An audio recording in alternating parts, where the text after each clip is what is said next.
안녕하세요. 매일 새로운 사연을 전하는 읽어주는 사연 라디오입니다. 구독과 좋아요, 많은 공유 부탁드립니다. 오늘의 사연 시작하겠습니다. 안녕하세요. 뻔뻔한 시댁 식구들 때문에 이혼을 결심한 30대 여성입니다. 시동생도 시동생이지만 솔직히 말해서 시부모님도 제정신이 아니신 것 같아요. 며느리가 무슨 가족들이 싼똥 치우는 사람도 아니고 다 큰 성인들이 자기가 한 일에는 스스로 책임을 져야지. 정말 생각할수록 어이가 없다니까요. 남편하고는 지인의 소개로 만나서 1년 좀 넘게 만나고 결혼했어요. 당시 남편 나이 33이고 제 나이 29이었는데 남편이 워낙 적극적으로 나왔거든요.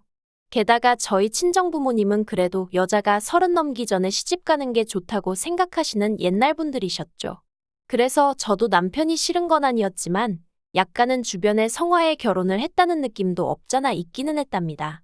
하지만 뭐 그렇다고 해도 잘 살기만 하면 괜찮았을 텐데 사는 게 녹록지가 않았다는 게 문제였네요. 사실 결혼 초기에는 그럭저럭 나쁘지 않았어요.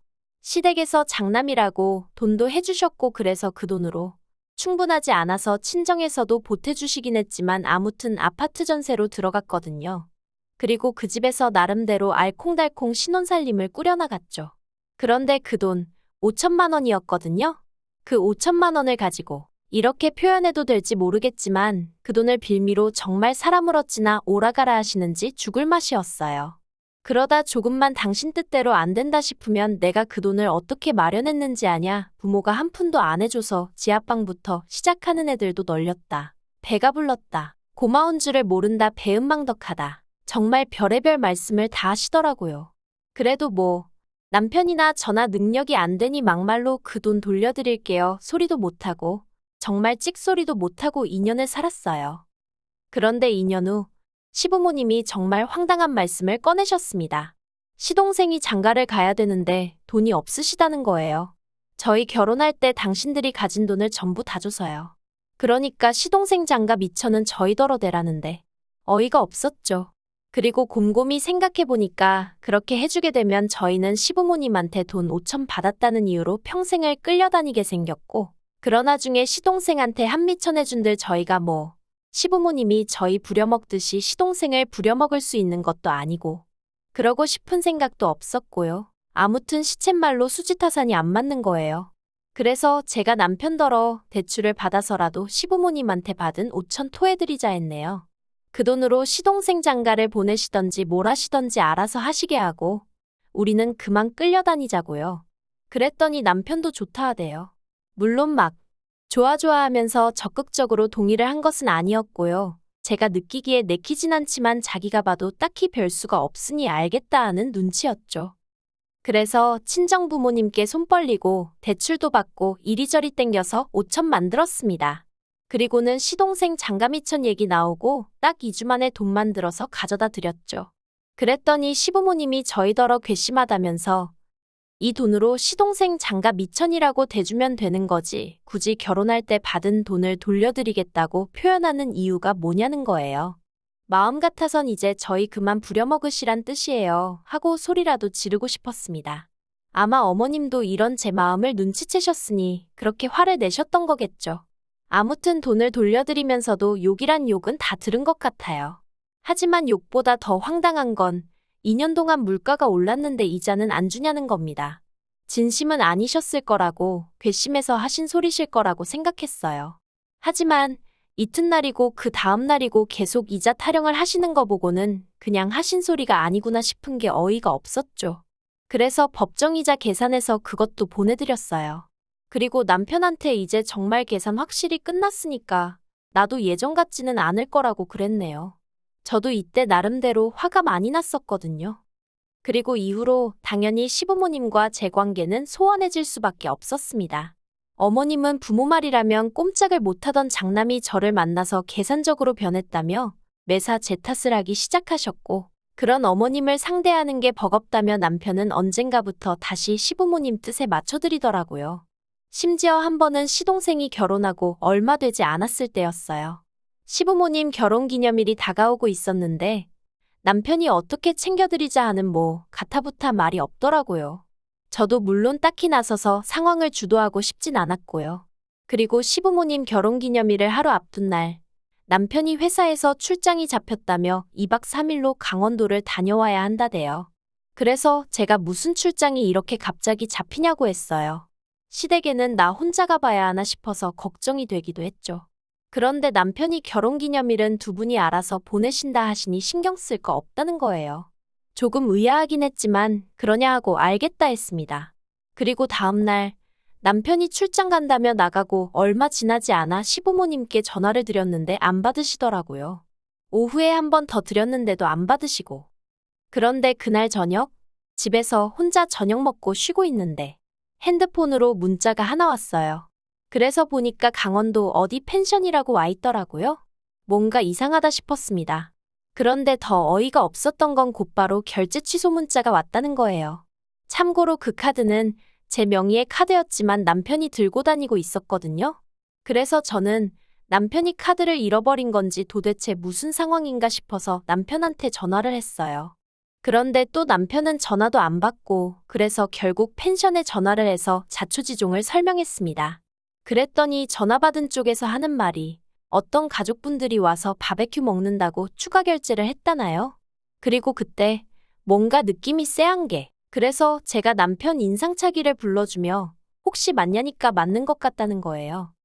그리고 한 10분이나 지난 나 남편에게 전화가 왔습니다. 저는 남편에게 솔직하게 말해달라고 지금 누구랑 어디냐고 물었어요. 그랬더니 남편도 제가 어느 정도 눈치를 챘을 거란 건 예상하고 있었겠죠. 남편이 말하길 사실은 시부모님하고 시동생네 부부하고 여행을 왔다는 거예요. 그러면서 덧붙이기를 넌 어차피 우리 부모님이랑 뭐 하는 거 싫어하잖아 하는데 그때 제 감정은 참으로 복잡한 것이었습니다. 시부모님이랑 뭔가 같이 하는 걸 싫어하는 게 아니라 시부모님이 저를 종부리듯 함부로 대하시는 게 싫었던 거였으니까요. 그런데 남편은 그냥 제가 시부모님을 싫어한다고 생각한 건지 아무튼 남편은 저를 생각해서 그런 거라면서 자기한테 고마워하란 식으로 말을 했는데 제가 뭐라 할 말이 마땅치가 않더라고요. 그래서 그냥 알겠다고 기왕 간 거 좋은 시간 보내고 오라고 했어요. 그런데 황당하게도 그날 이후로도 어머님 아버님 생신이라던가 가족 행사가 있으면 저만 빼고 모이기 일쑤였습니다. 그럴 때마다 남편은 다 저를 생각해서 그런 거라고 했지만 그것도 한두 번이지. 언젠가부터 너무 소외감이 들더라고요. 근데 더 어이가 없었던 건 그런 와중에 명절에는 또 부르더라고요. 그리고 그 이유야 뻔했죠. 제사 음식 하는데 손이 부족했을 테니까요. 그런데 이게 안 간다고 하기가 참으로 그런 거예요. 그러면 네가 그러니까 우리가 평소에 너를 안 부르는 거다 하는 소리가 나올 게 뻔해서 한마디로 저만 성격이 이상하고 모난 사람이 돼버릴 것 같았거든요. 그래서 울며 겨자 먹기로 가면 또 저만 모르는 얘기를 자기들끼리 하고 정말 여러 가지로 서러웠어요. 그러다 지난해였습니다. 남편과 결혼한 지 꼬박 4년이 좀 안 돼가던 시기였죠. 이때는 정말 여러 가지로 생각이 많았어요. 시댁 식구들하고 사이는 여전히 안 좋았고 남편하고도 대면대면하고 애도 안 생기지. 어디다 말은 못했지만 차라리 이혼하고 혼자 사는 게 낫지 않을까 그런 생각도 종종 했었고요. 그런데 그런 와중에 제가 이직을 하게 되었어요. 지금 생각해도 정말로 운이 좋았다 싶을 정도로 좋은 오퍼를 받아서 움직이게 되었죠. 그래서 졸지에 연봉도 전 회사보다 30%나 올랐고요. 그래서 그때부터는 정말 회사 일에 온 정신을 쏟기 시작했어요. 이렇게 표현하면 어떨지 모르겠지만 결혼 생활에서는 저란 사람의 존재의 이유랄까 그런 걸 찾기가 힘들었던 반면 회사에서는 나름대로 잘 나가는 커리어 우먼이었으니까요.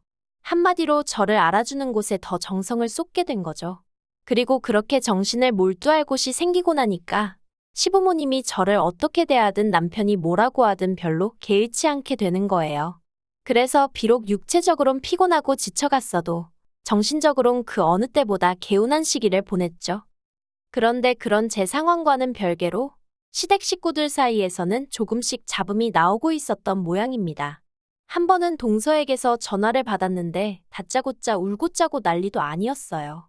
저는 동서랑 몇 번 본 적도 없어서 동서가 왜 저한테 전화를 한 건지, 왜 저한테 눈물 콧물을 짜는 건지 도통 이해할 수가 없었지만 그래도 며느리라는 처지가 같아서 그냥 받아주고 있었네요. 그렇게 한참이 지나서야 동서가 저더러 정말 너무하다며 말문을 열었습니다. 그래서 제가 뭐가 너무하다는 거냐니까. 왜 저는 맏며느리인데 맏며느리 역할을 하나도 안 하냐면서. 그래서 자기가 저 때문에 너무 힘들다는 거예요. 뭐라고 말을 해줘야 하나 싶대요. 시부모님이 나보다 동서를 예뻐해서 그런다고 했지만 그게 위로가 될 리가 만무했고 급기야 동서가 저더러 이제 시부모님 수발은 저더러 들라며 악을 쓰기까지 하대요. 그래서 그런 얘기라면 시동생하고 하라 했습니다.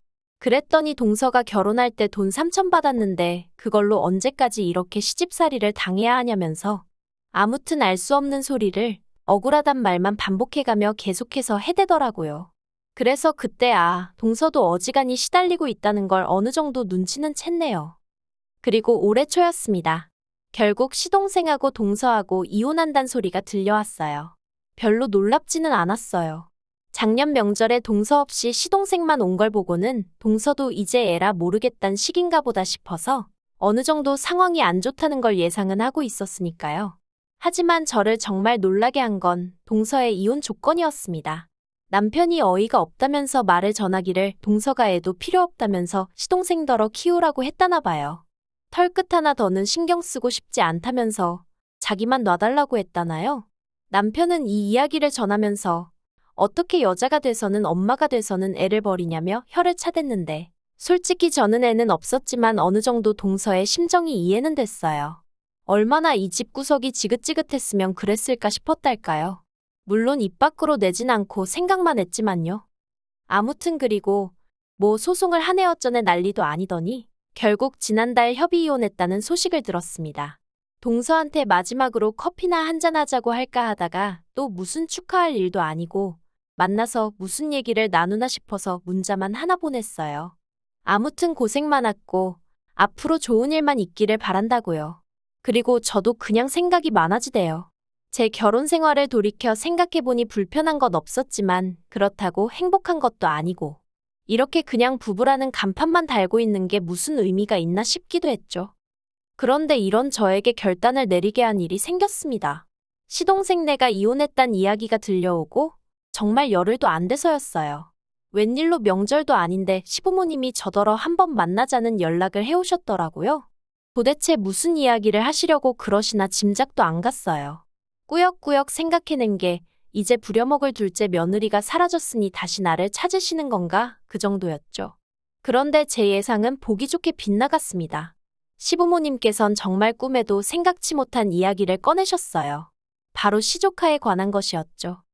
시동생네가 이혼을 하면서 재산 분할을 하게 되었고 어떻게 된 건지는 몰라도 아무튼 집을 팔아서 동서가 얼마 가져가고 시동생은 시조카를 데리고 어머님 아버님 댁으로 들어갔다고 들었어요. 뭐 아무래도 남자 혼자 애 챙기기가 쉽지 않으니 어머님이 그러라 하셨나 보다 생각했고요.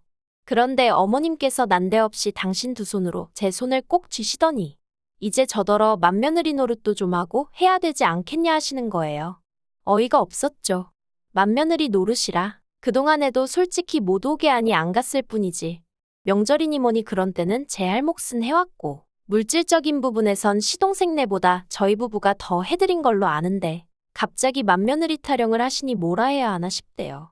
그렇다고 제가 이거 했어요 하고 나열을 해드릴 수도 없고 그래서 그냥 뭐라 딱히 말해야 할지 모르겠어서 가만히 있었습니다. 그런데 어머님께선 그런 저를 붙들고는 시동생 애를 데려가서 좀 키우라는 말씀을 하셨어요. 처음엔 정말 제 귀를 의심했습니다. 무슨 키우던 강아지를 데려가라는 것도 아니고 시조카를 데려다 키우라니. 그래서 그게 무슨 말씀이시냐고 했어요. 시조카를 제가 왜요? 하고 물었죠. 그랬더니 어머님은 그러면 나이든 내가 키우려 하시는데 아니 막말로 부모가 다 죽은 것도 아니고 애 아빠가 버젓이 살아있는데 왜 어머님이랑 저랑 누가 키울 건지 얘기를 해야 하는지 이해가 안 되대요. 그래서 제가 저는 못한다 했습니다. 제 애도 아닌데 제가 왜 키우냐고요. 사실 그것뿐만이 아니라 일도 바쁘고 집도 작고 뭐 안 되는 이유는 수십 수백 개가 있었는데 제가 왜 그걸 변명하듯 이야기를 해야 하나 싶어서 말을 안 했네요. 그리고 그렇게 말이 오가는 와중에 시댁 현관문이 열리면서 남편하고 시동생 목소리가 들렸습니다. 그렇게 졸지에 남편을 포함한 시댁 식구 넷에 저 하나가 마주보고 앉은 꼴이 되었어요. 그리고 그 사이에는 어색한 침묵만이 맴돌고 있었는데 그 침묵을 깬 건 이번에도 어머님이셨습니다. 어머님이 저더러 이렇게까지 말은 안 하려고 했지만 사실 시동생네 부부가 이혼한 건 명백히 제 탓이랍니다. 그리고는 한다는 말이 그러니 제가 이 상황에 책임을 져야 한다면서 시조카를 맡으라고 이건 명령이라대요. 어이가 없어서 남편을 쳐다봤는데 남편은 어깨만 한번 으쓱할 뿐이었고 오히려 시동생이 나서서는 솔직히 맞지 않냐면서 형수가 맏며느리답지 못해서 일이 이 지경이 된 거라며 솔직히 자기는 위자료 청구도 저한테 하고 싶었다는 헛소리를 짓거리대요. 마음 같아선 고소를 하고 싶었다면서요. 아, 그리고 그때 제가 느낀 건 이 가족들이 나를 밀어내고 싶어 안달이 났다는 것뿐이었습니다. 그리고 이렇게까지 사람을 몰아붙이는데 내가 꾸역꾸역 버티고 있을 필요가 있나 싶대요. 그래서 제가 모든 문제의 원인이 저라고 하니 어쩔 도리가 없다며 남편더러 이혼하자 했어요. 나만 떠나주면 모든 게 깔끔해질 것 같은데 그게 좋겠다고요. 그랬더니 남편이 저더러 왜 또 이러냐면서 지금 가족들이 저한테 기회를 주는 걸 모르겠냐입니다. 마지막으로 제가 제 자리를 찾을 수 있게 기회를 주는 거라나요? 그래서 도대체 그놈의 내 자리가 뭐냐 물었어요. 그리고 난 그 자리가 하나도 탐나지 않는다고 공짜로 줘도 싫은 자리니 당신하고 당신 가족들끼리 실컷 헤쳐먹으라 했죠. 그리고는 혼자 차 끌고 집으로 와버렸네요. 그리고 이튿날 저는 남편에게 정식으로 이혼하자 다시 이야기를 꺼냈고 그제서야 남편은 이혼만은 못한다며 저를 잡았지만 그 이유가 또 어찌나 한심했는지 모릅니다. 시부모님 입장에서 아들 둘 다 이혼했다는 소리를 어디 가서 어떻게 하시냐고 그러니 이혼은 못한다고 했거든요. 그래서 어쩔 수 없이 소송으로 진행하게 되었네요. 그제 변호사 선임했고 곧 이혼 소송 시작하기로 했습니다. 휴, 참으로 갑갑한 일이에요. 저는 솔직히 시부모님이 아니 어머님만이라도 그동안 유치하게 굴어서 미안하다. 네가 날 좀 도와주면 안 되겠니? 애는 죄가 없잖니? 이 정도만 얘기하셨어도 시조카를 제가 도맡아 키우진 못해도 어느 정도 제 나름 최선과 정성을 다했을 것 같거든요.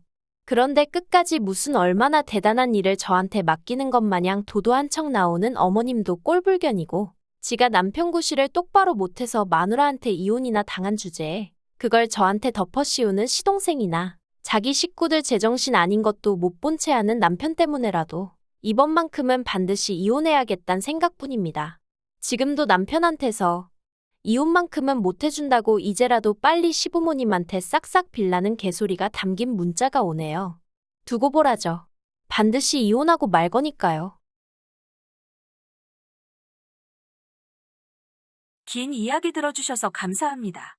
오늘의 사연은 여기까지입니다. 구독과 좋아요, 알람 설정해주시면 앞으로 더 좋은 사연으로 찾아오겠습니다. 감사합니다.